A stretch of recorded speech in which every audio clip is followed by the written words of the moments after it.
আমরা সারা বিশ্বের সাথে তাল মিলিয়ে আমরাও ধীরে ধীরে উন্নয়নশীল একটা দেশে পরিণত হয়েছি, তাই 35 যৌক্তিক। আর তাছাড়া আমরা একটা জেনারেশন আছে যারা করোনার জন্য 2.5 থেকে 3 বছর কোনো প্রকার চাকরির পরীক্ষায় অংশগ্রহণ করতে পারেনি, তারা আজ সবাই 32+। তাহলে এই করোনার জন্য কি আমরা ভুক্তভোগী হব? আর যাদের জন্য কাদের জন্য সরকার 32 করেছে, যারা 32 পেয়েছে তারা একদিনও বেশিরভাগ স্টুডেন্ট আন্দোলনে আসেনি, তারা কোনো প্রকার ক্ষতিগ্রস্ত হয়নি। তাহলে সরকার কাদের কথা বিবেচনা করে কোন দৃষ্টিভঙ্গিতে 32 দিল? এই একটা মাত্র বাইন্ডিংস থাকার কারণে সরকারি চাকরি দূরের কথা, কোনো প্রাইভেট সেক্টর কোনো জায়গাতে আপনি অ্যাপ্লিকেশন করতে পারবেন না তারা সরকারকে ফলো করে। তাহলে এই যে 27-28 বছরের অর্জিত আমার সার্টিফিকেট, তাহলে 3 বছরে 4 বছরে কেন ইনভ্যালিড হবে? আপনাদের কাছে প্রশ্ন রয়ে গেল, কেন ইনভ্যালিড হবে? কোন যৌক্তিকতার খাতিরে এটা ইনভ্যালিড হবে? যদি বলেন ঢাকা ইউনিভার্সিটি 35 চায় না, তাহলে বলবো ঢাকা ইউনিভার্সিটি মানে লক্ষ লক্ষ স্টুডেন্ট না। ঢাকা ইউনিভার্সিটিতে সর্বোচ্চ 20 থেকে 22,000 স্টুডেন্ট পড়ে। আপনি দেখতে হবে সবচেয়ে বেশি ভুক্তভোগী হচ্ছে ন্যাশনাল ইউনিভার্সিটি স্টুডেন্টরা, বিশেষ করে 7 কলেজ। এই 7 কলেজের বাইরা সবচেয়ে বেশি সেশন জমে আক্রান্ত ছিল। তাদের কথাই, তারা লক্ষ লক্ষ স্টুডেন্ট, তাদের কথা বিবেচনা করা হলেও, তাদের কথা বিবেচনা করে হলেও আপনাদেরকে এটা একটা সুষ্ঠু সমাধান করতে হবে, অথবা কিন্তু আমরা রাজপথ ছাড়বো না। চাকরিতে আবেদনের বয়সসীমা জনপ্রশাসন সংস্কার কমিশনের সুপারিশ অনুযায়ী ন্যূনতম 35 বছর এবং এছাড়া নারীদের জন্য 37-এর বয়সসীমা এমনটি চাচ্ছেন ক্ষেত্র বিশেষে। এছাড়া ক্ষেত্র বিশেষে উন্মুক্তের দাবিতে শিক্ষার্থীদের এই মুহূর্তে আপনারা দেখতে সমাবেশ করছে শাহবাগে।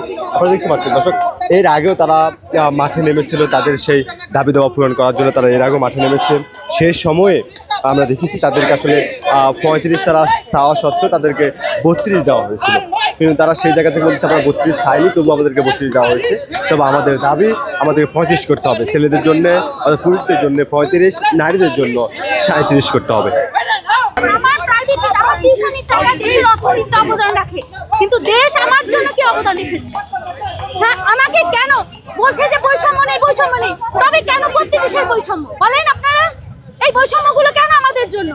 সব জায়গাতে বৈষম্য, কোথা থেকে তো বৈষম্য দূর হয়নি, শুধু আমাদের বৃথা রক্ত দেওয়াটাই, আর কিছুই না। আমার ইনকামের উপরে নির্ভর করে আমার ফ্যামিলি চলে, সেখানে রাষ্ট্র তো আমার ফ্যামিলিকে চালানোর জন্য কোনো অবদান রাখেনি।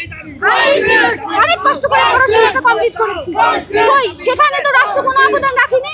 তারপরে কেন আমাকে, আমার বয়স 32 বছর 2 মাস, করোনা থেকে আমরা মঙ্গল গ্রহে ছিলাম, যে করোনাতে আমরা ইফেক্টেড হইনি, তখন কি আমরা ভিন গ্রহে বসবাস করছিলাম? আমি রাষ্ট্রের যারা নীতি নির্ধারক তাদেরকে বলতে চাই, আপনারা ওই গ্লাসের মধ্যে এসি ঘরে না থেকে আপনারা জনগণের কাছে যান, আপনারা লোকালয়ে যান, যে দেখেন মানুষের জীবনযাপন সেখানে কি রকম।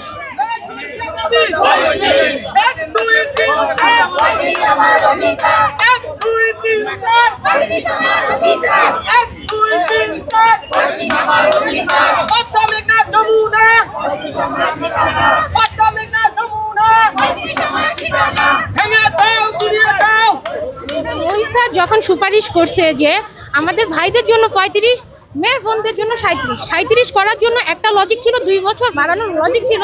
তারা মানে সংসার, সন্তান, স্বামী, এই সবগুলো পার হইতে হইতে কি হয়, তাদের একটা চাকরির বয়স চলে যায়। আর যেই বোনেরা গ্রাজুয়েট কমপ্লিট করে হয়তো চাকরির বাজারে প্রবেশের জন্য তারা তাগিদের সহিত আসে, তখনও দেখা যায় যে বিভিন্ন বাধা সম্মুখীন হয়। বিশেষ করে করোনার জন্য আমাদের প্রায় 3টা বছর চলে গেছে এবং একই দিনে আমাদের 14টা-15টা করে আবেদন এবং পরীক্ষাগুলো হয়েছে, যার কারণে আমরা সময়টাকে ম্যানেজ করতে পারি না।